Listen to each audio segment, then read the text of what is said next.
to find a link. I wonder, Susie, do you think you could maybe email Linda the link again? Yes, If you do that, that'd be okay, thanks. Yeah, got that now. Great, thank you. Okay. Okay. Okay, shall we just get started then? I think that's probably the best thing. We're probably going to get a few people joining us, but we're probably best to get started. We've got limited time this evening. So good evening, everybody, and thank you very much for joining us. It's good to get started, and I'd like to welcome everyone to our first official IPDA Scotland gathering. The committee is delighted to have you all here, and we're really pleased to see such a lot of interest in this event. We relaunched the association in Scotland just about a month ago, and I'm aware that some of you might not know much about IPDA, so as chair of the Scottish Association, I'd like to take just a moment to talk about IPDA before introducing Aileen Kennedy, our main speaker this evening.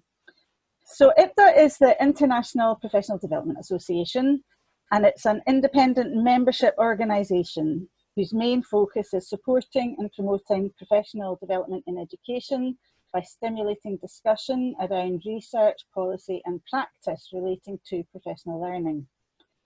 In Scotland, we have a committee composed of myself, of John Minot from Aberdeen University, Susie Bell, Susie Dick from Arran, she'll give you a wave, and Linda, who's entering the room as we speak, and Aileen.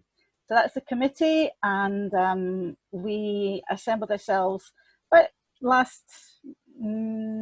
between kind of February and May. So just to say something about the membership benefits that you get from being a member of IPDA. The involvement in a wide and active international network of practitioners is an obvious benefit. Access to events such as these is a really good benefit as well. And you also get in your membership subscription to the Journals of Professional Development and Education. Can you see it? My camera's mirroring, so I'm not sure.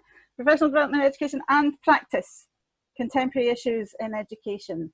These all come as part of your membership. Discounted rates for the annual international conference as well. So that brings me to tonight's event. We're hoping that after this, you'll feel inspired and encouraged to submit your abstract for the conference in November on the 27th and 28th. If you remember, you'll get a discounted rate of entry for the conference. And if you're not a member, you pay the higher rate, but online membership for a year is included in your ticket. So we're hoping that we'll be able to extend our Scottish IPDA community as a result of your engagement tonight, and that some of you will maybe think about joining our network. So over to Aileen now. Dr Aileen Kennedy will be known to many of you. Aileen's Senior Lecturer at Edinburgh University and incumbent Chair of Professional Learning at Strathclyde. A new position should be taken up in August. Aileen, is that right? Yeah. What some of you might not know is that Aileen is an Honorary Fellow of IPDA. And this is an award that's been earned by her extensive work in professional learning. And I'm sure you're aware that Aileen's done a huge amount of work to advance debate and scholarship in professional learning, both internationally and significantly here in Scotland as well. It really is a privilege to work alongside her through this organisation. So be assured, everyone, that tonight you're learning from the very best. So over to you, Aileen. Thanks, Katrina. And you will be learning from the very best because you will be learning from each other. So I hope. So yeah, I am an IPDA Fellow, but I have to say that my first meeting of IPDA was through the Journal of Professional Development and Education, for which I've been on the editorial board for quite some time, and last year took up the post of co-managing editor. So that's been my main association with IPDA. I have to say I haven't been to that many of the conferences because they used to clash with the CIRA conference, but I have been to a few. And I have spoken to lots of people who've been to them. And I have to say it is one of, in my view, the friendliest and most rigorous conferences that I've been to. And I think that combination is not just great for people who are maybe starting out, but actually it's just great for anyone to go to who doesn't want a smallish conference where you can speak to everyone. Everyone's welcoming and encouraging, but actually the level of engagement is really high and rigorous. So totally recommend it, which is why I think I offered to do this session. It was one of these, you know, when you take your phone out when you're watching the telly and you reply to tweets, and then you think you shouldn't. This is what happens when you do that. You end up reading a seminar. Anyway, I'm going to try and share some slides just now. I just want to talk for maybe 5 or 10 minutes and then open up to discussion and sharing. And it looks like we've got quite a good number of participants today to be able to do that, so that most people will be able to talk if they wish. If you just want to listen in, that's absolutely fine. I'm wondering now if I'm able to share my screen. John, are you able to do something magic to make that happen? I wonder. So while John's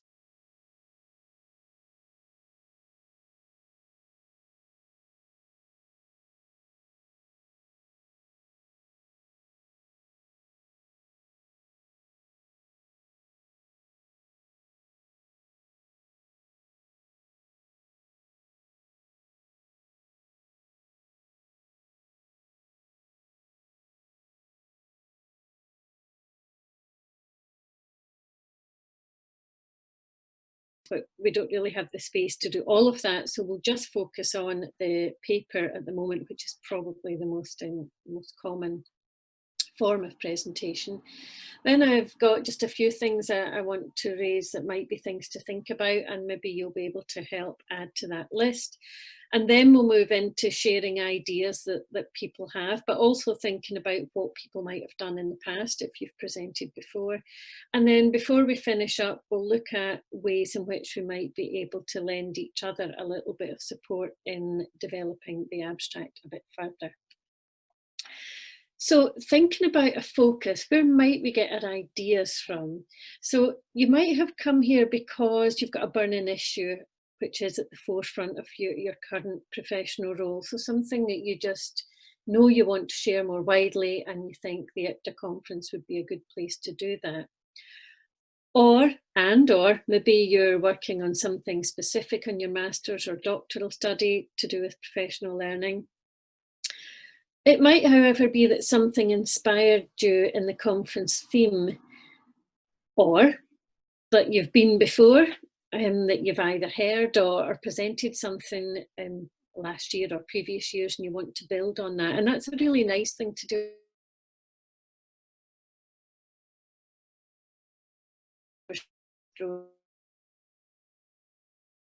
I was thinking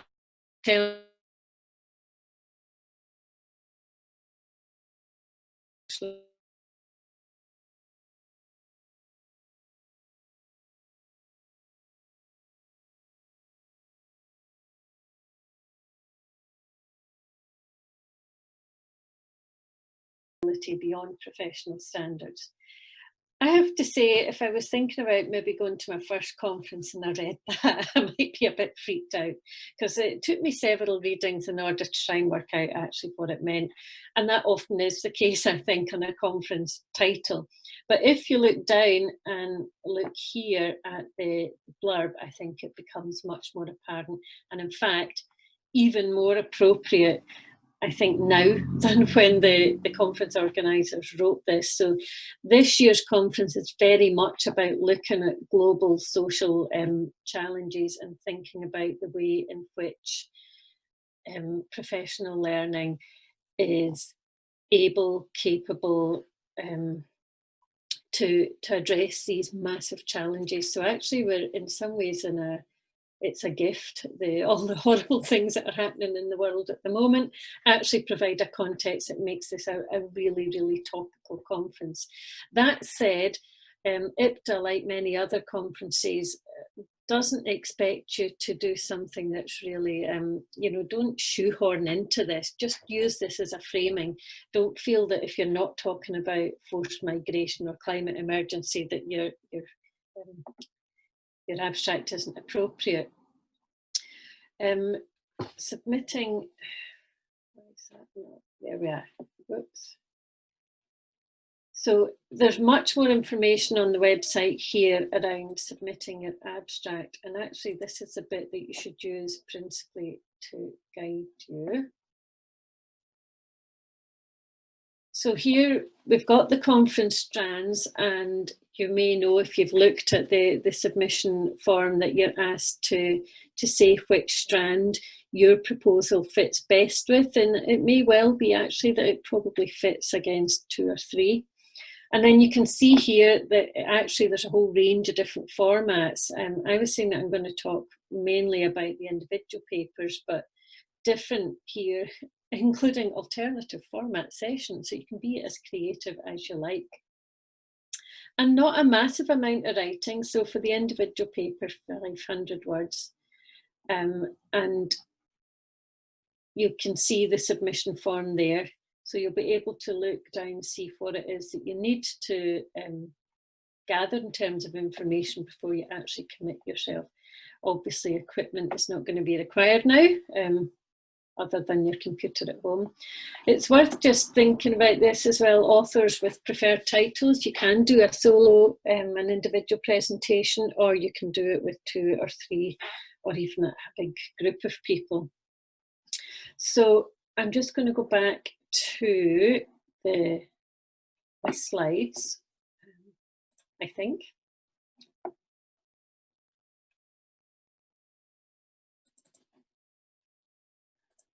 That should be there.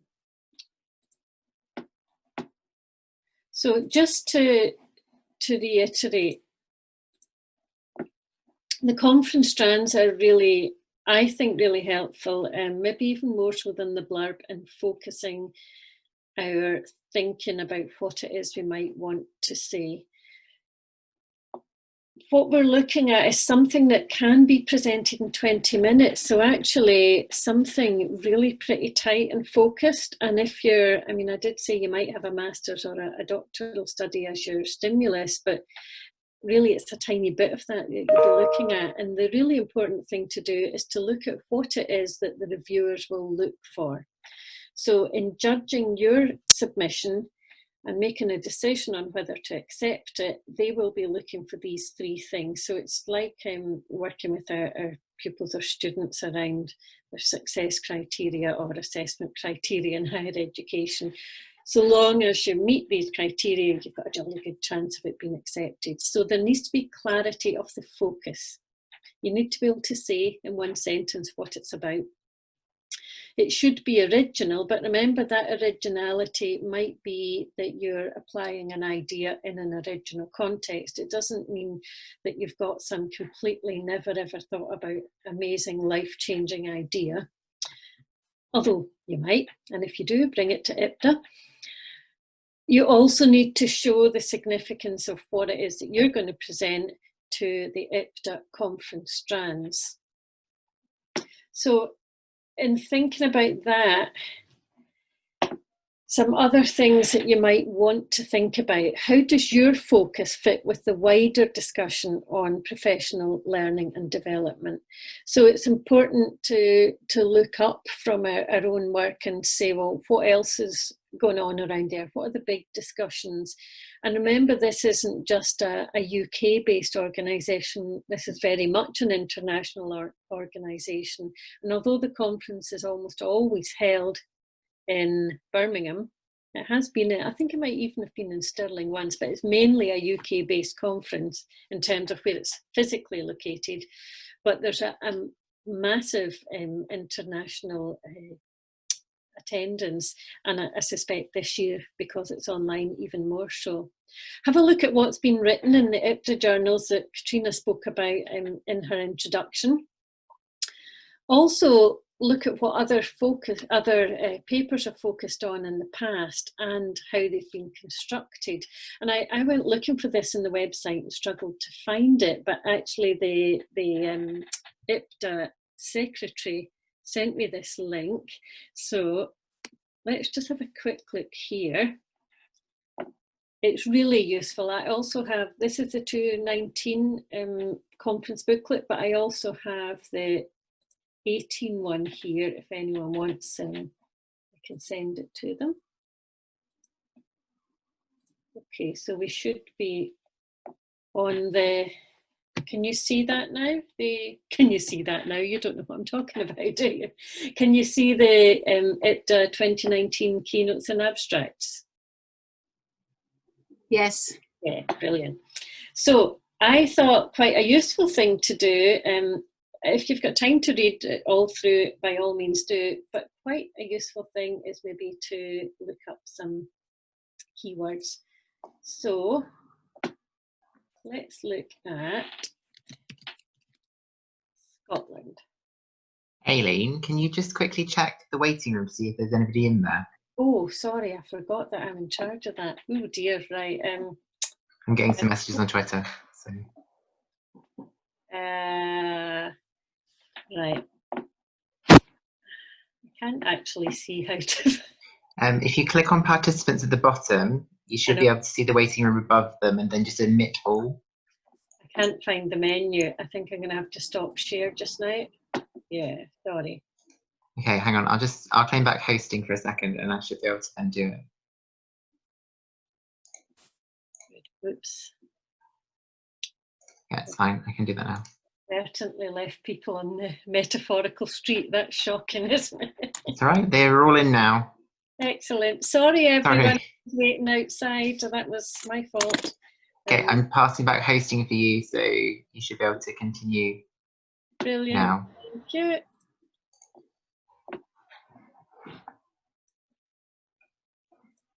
Okay, hello everyone who has just joined us.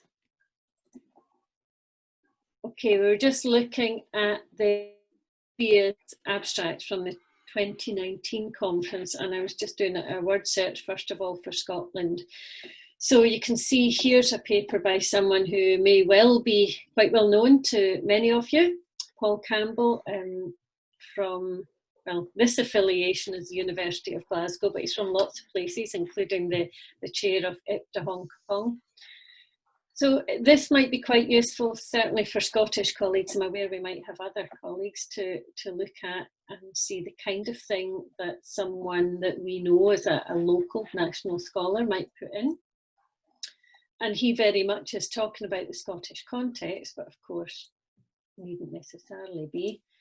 And then we have someone else who is also known to us here who might want to say a little bit in a moment about the paper that she did. So Susie here did a paper last year, which was a round table. So again, different kind of format. And you'll see, I know you can't speed read here, but you'll see that there's a whole range of different types. Some people are using a lot of references, some people are not in the abstract. So I would recommend going on and having a look at the various different ways in which people have put together their abstracts. I'm just going to go back to my slides now. This is when I should really have shut down all the rubbish on my computer and I'd find them much more quickly. Okay. Oh, sorry, let me just go back. So have a look at these abstracts. Think also about if it's an empirical piece that you're presenting, do you need to have all your data collected and analysed at this point, as in the point of putting your abstract in? Most conference organisers would say, yes, you do.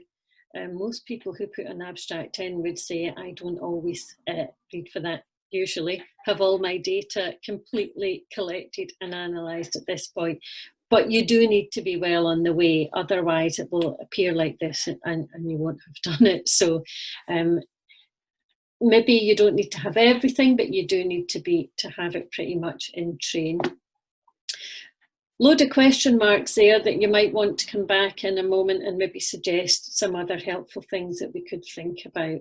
So what I'd like to do now is to open up to a bit of discussion. It would be useful to hear about what people have done in the past. So I did highlight Susie's paper there, but there are probably other people in the meeting today who have done things in the past who might want to share something. And then I think we should open up to, well, what ideas have you got? And please feel that this is a tossing about of ideas. Some people might have really well-formed ideas, but other people might just have vague ideas.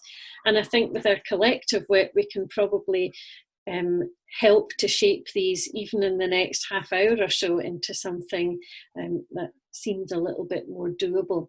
So we'll have a bit of discussion around that, and then just before we close, I want to talk about, that makes it sound like I'm going to do a big presentation. I want to suggest just a couple of different ways that we might support each other in moving forward so that we actually get this done rather than just think about it, which is always the worry. So I'm going to stop sharing here. And I'm going to open it up, but I wonder, Susie, would you be happy to talk a little bit about your experience, particularly of how you got to actually going beyond the, oh, maybe I would, to actually putting the abstract in, and that experience? Okay, so in true Highlander style, I have to get a bit miffed about something. So some years ago, Rihanna Shanks, who's now over in Hong Kong, and myself and Poppy Gibson, who lives at the University of Greenwich, committed an absolute crime. We all got pregnant during doing our Ed.D. How dare we? Anyway, so we got a little bit miffed about some things that happened round about that. And so we decided to write a paper about what it is to operate in this space. So we did the paper and we published it, and we decided to continue to promote the message. So I would say that it was that passion and frustration that got me doing this in the first instance. But by golly, was my knees knocking when we actually had to stand up and talk about this. Poppy and Rihanna at the IPDA, and then subsequently myself and Poppy at another conference. But I've thought quite a bit about this, where Katrina was asking for ideas for her blog, etc. Because I'm not a university researcher. I'm a deputy head on a small island, spanning 3 to 18. So when it came to then subsequently putting in other things to publish, I had to actually think, and I've made some notes when Aileen started suggesting that she was going to ask me about this. And I think I've touched on it. It's a belief and passion. You have to be annoyed by something. So currently, I am annoyed about access to professional learning if you are on an island. And then coronavirus hit, and suddenly everything is online, which is a very weird situation. To go to actually present, so you put in your ideas and you think, oh, none.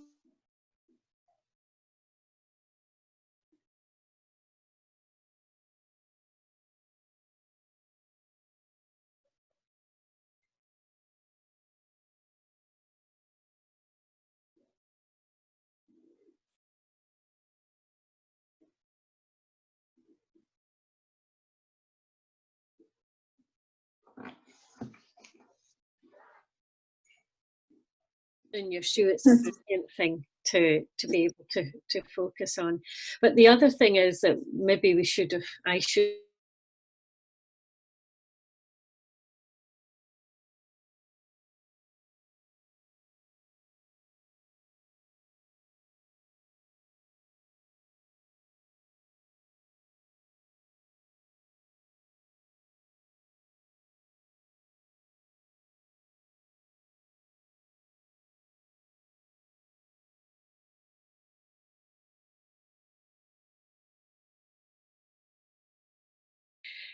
Is there anyone else in the room here who who's presented before who would want to share anything with us? I'll say something if you like, Aileen. Okay, I'm Suzanne. I'm on the IPDA England committee, so it's nice to be with the Scottish colleagues this evening. I presented in 2017 when I think we were in Cardiff, and in 2018 when we were back in Birmingham. Quite early days in my PhD. And I did, I've just checked actually while you were talking, Susie, I did a workshop the first time round, and that was very much about getting some professional conversations going about the data that I had collected, which I hadn't yet analysed. So I know what you were saying about having collected it. I hadn't analysed it, and that was a really useful experience where I did like, people went from different tables and looked at different teachers' stories. So that was a really powerful learning experience for me. And then in 2018, I did a round table where I presented some of my findings on my doctoral work. And again, very useful questions, really supportive. And it led to kind of conversations beyond the round table as well, in a more kind of informal situation, which of course, you know, an online conference will be slightly different, but the friendliness will be guaranteed. I'm pretty sure of that.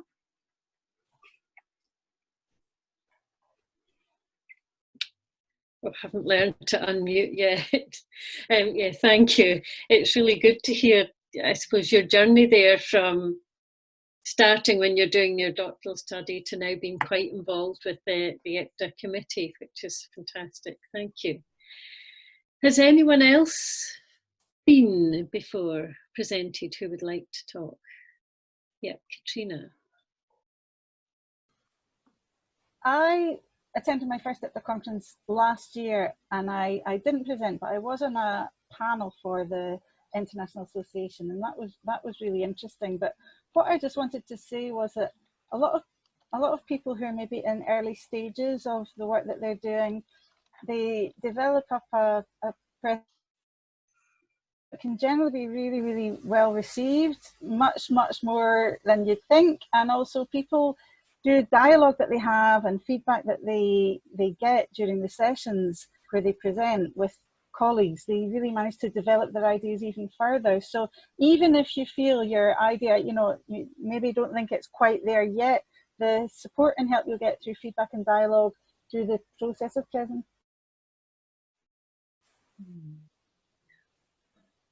Yeah, thanks, Katrina. Sophie, did you have your hand up? Yeah. You want to come in? Hi, yeah, I was just going to say that my colleague Nia, we're from IPDA Cymru, the Welsh branch of IPDA, and we presented 2 years ago. We've been to the last conference and the conference before, and we presented at a round table. The first thing we realised was that it wasn't a round table, actually. It was a room of people coming to talk, but I mean coming to listen. But it was a really, initially quite scary, but actually very rewarding experience, I would say. We are very passionate about our work, and because our work very much involved, especially at that time, creative professionals and teachers working together, and the theme of the conference was cross-professionalism. It was a very apt thing for us to talk about and present on, and and I would echo what you've said about the feedback of the people listening in the room. One of the keynote speakers was listening at the back, and he just made an observation of his own, having come to knowing nothing about the scheme, but his observation was so kind of sort of different, but actually very apt and very very valuable, actually. So it was an incredibly worthwhile and rewarding experience, even though it was quite scary to start with. So great, thanks, Sophie, and it's lovely to have our Welsh colleagues here as well. This is a truly UK-wide extravaganza tonight.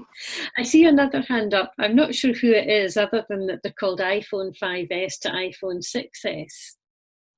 Who would that be? Hello. Hello. Hello. Good evening. I am Vijay from India. Oh, hello. Oh, lovely. We're going beyond the UK today. Brilliant. I'm IPDA member from India. I wanted to share my idea and views.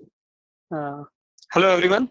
Yep. I first of all, I attended IPDA conference in Stirling in 2016, and it was really nice experience, and the people appreciate the ideas of the other professionals. They really listen to you and appreciate the different way of thinking of the people, and one feel really difference in professional learning when the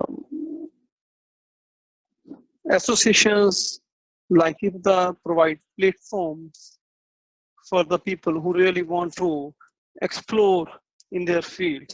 So I always say this is the best platform, and I really got a lot of experience and love from IPDA members. Thanks.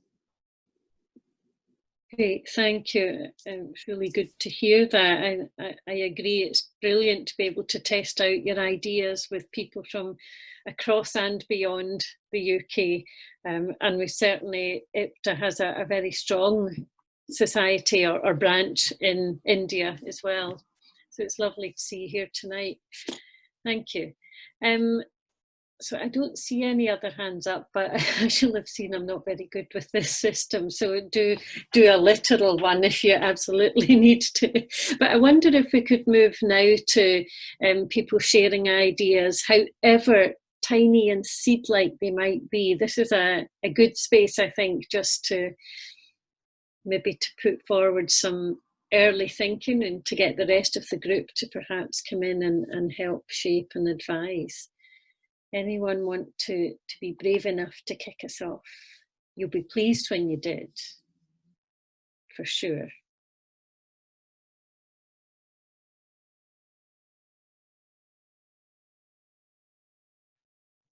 Yeah, Kerry, do you want to come in? Thank you.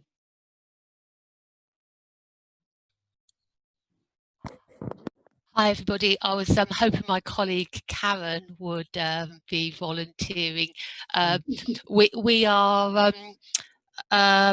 looking at possibly doing a symposium, and this is our tentative title.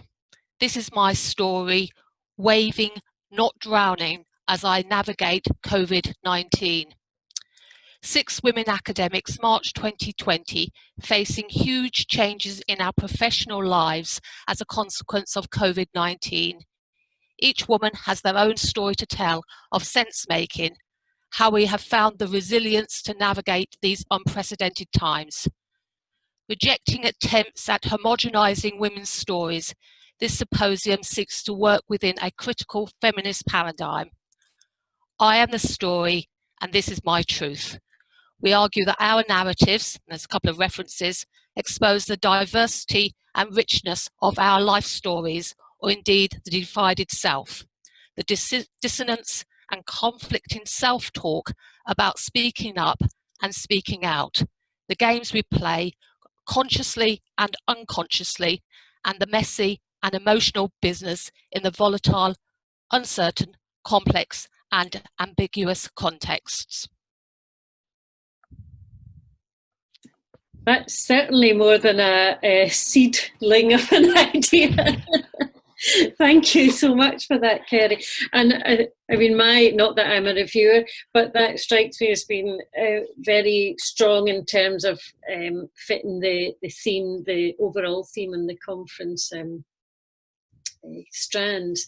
So you were saying that was a round table, was it? No, it's a symposium, and so there are 6 of us, and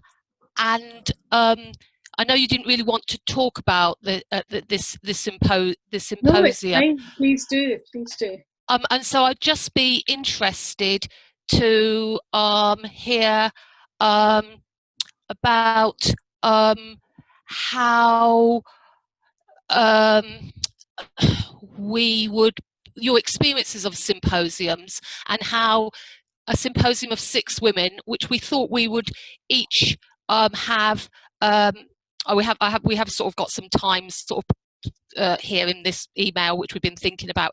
So it's quite complicated getting 6 women who are homeschooling, on maternity leave, caring for all doing different caring roles. So we're trying to piece this all together, but how 6 women would present their symposium. I suppose that's what I'd like to have some advice about, really, from what you've seen and heard about symposiums.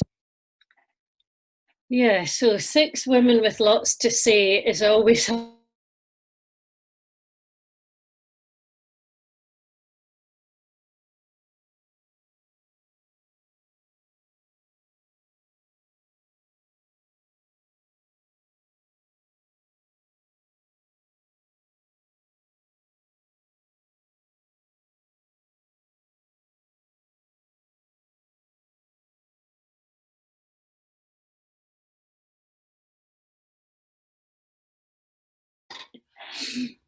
Thank you. I see that Katrina's answered a question in the chat here from Anna May, which is a really good question actually around the kind of percentage or the number of empirical papers. And Katrina is pointing out that actually there were all sorts. And I'm glad you answered that, Katrina, because I was trying to rack my brains even from the conferences I've been to and looking at the abstracts. I think it's very hard to say, oh, the majority of this or the majority of that. I would say there is a fairly good sprinkling of empirical, but that doesn't mean to say that other work is not welcome. So conceptual work, philosophical work, and as Katrina has pointed out in the chat, there was an amazing, amazing paper last year where the speaker got out his pages and we all kind of went, oh, he's going to read. And then by the end of it, I think there was almost silence in the room. It was so engaging. And that was a much more philosophical piece that really lent itself to that kind of presentation. So don't feel restricted by what is normally done. I think it's fair to say that this conference actually has a whole load of different kinds of presentations. And this year, with it being online, is a year to be even more creative, I guess, in terms of bringing in learners or colleagues who you maybe wouldn't be able to get side by side with physically. Anyone else want to share an emerging idea with us?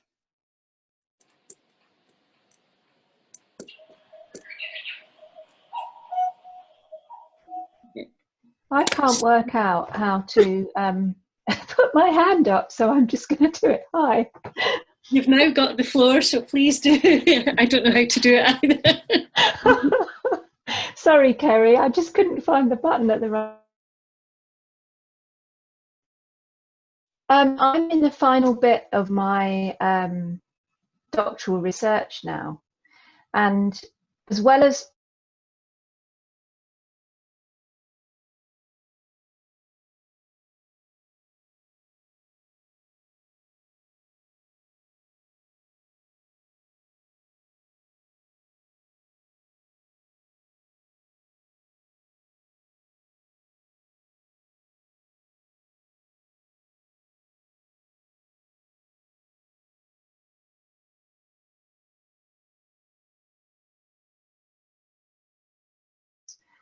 and so I'm at the moment working on the findings and the conclusions.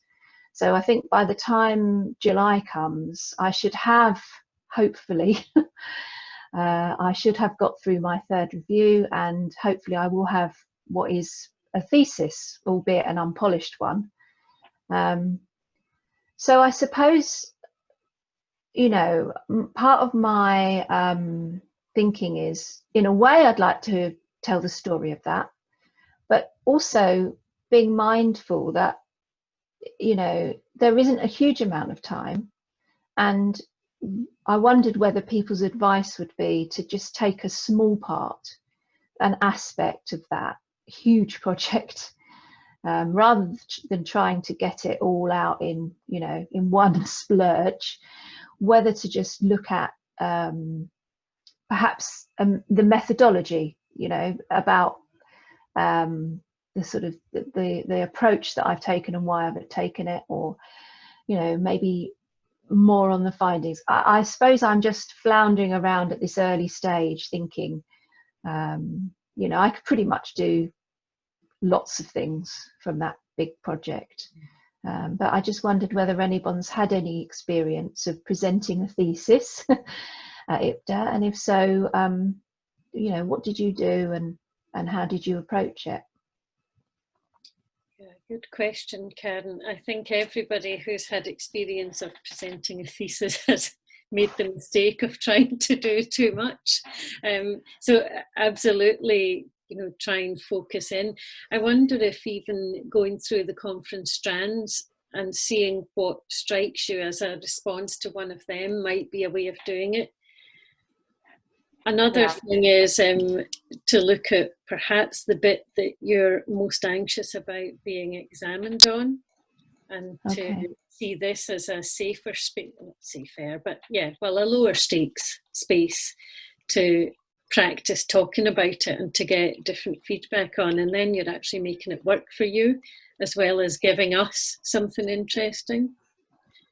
I can see Suzanne nodding there. I don't know if maybe you want to come in, Suzanne, given you've got some recent-ish experience of talking about your thesis. Yeah, nodding away, yes, absolutely. It is quite a brave thing to do, to present on the bit that you feel less, you know, least confident about, but it is really good advice. Because I think, yes, exactly, it will be friendly. You'll get a friendly reception, and there will be questions, and so that feedback will maybe help you think in a different way about the thing that you were finding challenging. So that's one point that I would definitely kind of confirm or kind of say that I agree with. What I've done at BERA, for example, and I don't know about you, but I think lots of us have sat in presentations where, and I don't mean to be rude, but people really have tried to cram far too much in, and then they get towards the end and then they say, oh, I've got 20 more slides and 2 more minutes. You know, nobody gains from that. So it really is about thinking, well, what is the key message that you want people to take away from hearing about your work? And you're the expert on that, and you don't have to give the whole context. So if your methodology is, you know, you could say that in 2 sentences, for example, and then focus on the actual research questions and the data you've collected or whatever, rather than thinking, well, I've got to tell everybody about my lit review because they won't understand where my gap is. You can almost state that as a given. If you start with your research questions and you say, and I collected data via semi-structured interviews or a focus group or whatever, you can then get to the meat. I'm a vegetarian, but you can get to the meat of the presentation. Less is definitely more. Less is definitely more. Yeah, thanks, and good advice. I've also heard advice, and I can't remember who it was, so I would credit them if I could, but I've read or heard advice that in a limited short presentation, it's actually really helpful to give your conclusions first, and then to talk about how you got to these conclusions. And I've tried that. I haven't perfected it yet, but I actually think it's a really useful thing to do when time is short. Absolutely. Talking of which, it is 5 to 9. So I'm just going to move on now just to make a couple of suggestions about how we might take this forward. And that's not to stop people having other conversations with each other, but a couple of things that I thought we might do. One is obviously to let's keep talking about this, maybe via Twitter.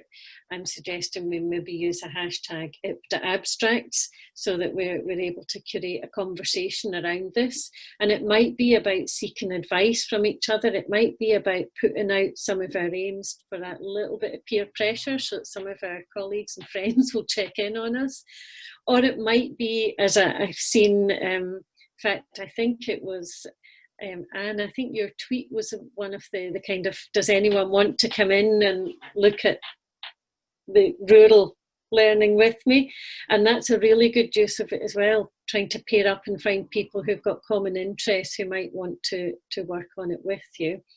So there's that, which is very simple. But I also wondered if anyone wanted to engage in a bit of peer reviewer pairing. I'm very happy to do a not very sophisticated peer matching process, which would work along the lines of you email or DM me via Twitter, and on a first come first served basis, or first to come first matched basis, I would randomly pair you up and give you each other's email addresses, and you then have someone who you don't, well, you might know, but you don't necessarily know, with a different perspective, able to, you can work out how you want to do it. But I think obviously to have a look over each other's written abstracts, but also just as someone to kind of G you along and see how you're doing, what are you going to have by this deadline. So if you would find it useful to do that, then please just send me your email address, basically. Does that sound like a useful thing to do, or not? Well, obviously if it doesn't, you just don't do it, so no pressure there. So if you want to be paired with someone, and it might be the start of a beautiful researching relationship, who knows, then please just send me your email address. And mine, I should write down, but I can't talk and write. I can put it on the chat, but it basically is aileen.kennedy@ed4edinburgh.ac.uk. Or if you Google me, look me up at Edinburgh on the website, you'll find it easily enough. Thank you, Katrina. Much quicker than I could have done. Okay, 2 minutes to go. I'll stop there because Katrina may want to just finish up and make sure that people have all signed up for IPDA. It's really lovely to meet you all like this, and I hope to see everybody at the IPDA conference, because I've now started working on my abstract, which I wouldn't have done if I hadn't volunteered to facilitate this. So thank you all for helping me on my journey too. Katrina, do you want to take over the mic? Okay. Oh, that's brilliant, Aileen. Thank you so much. And I think that offer of, some sort of coordinated peer support is a really, really valuable thing that a lot of people really enjoy doing and really benefit from. And hopefully it'll encourage people to take that first step. Just, run with your idea, develop it, run it through someone else, and use the feedback and just keep working on it and improve it, and you'll get there. And it will be great to see you all at conference. So that's something we can all look forward to. I don't think there's anything else we want to say this evening.